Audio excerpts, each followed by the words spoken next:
Sejumlah warga padati pasar daging untuk membeli stok daging sapi jelang Hari Raya Idul Fitri. Dikatakan Ketua Asosiasi Jagal Kabupaten Merauke bahwa sudah 1 minggu penjual daging sapi meningkat, tidak seperti hari biasa.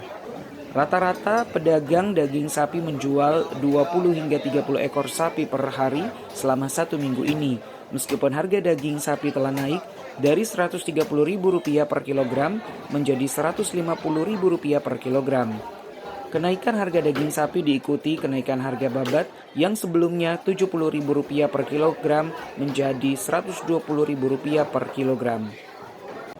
Soal meningkat Bu, karena dalam 7 hari itu anak-anak jarak paling motongnya itu sampai 20 ekor ke atas, ya 20 ekor lebih dalam 7 hari ya, 7 lah.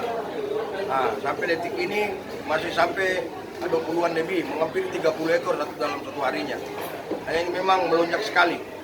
Jadi barangkali tidak tahu hari apakah lebaran hari Kamis, Jumat kah, atau Sabtu kita tidak tahu.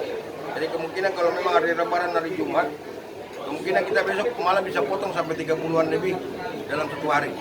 Kalau untuk harga nanti akan naik lagi? Harga tidak akan naik. Harga sapi per ekor di Kabupaten Merauke kini mencapai Rp30 juta per ekor. Dikatakan Nur Alam, meskipun jumlah potongan sapi terus meningkat jelang Hari Raya Idul Fitri, namun tidak ada lagi kenaikan harga daging sapi.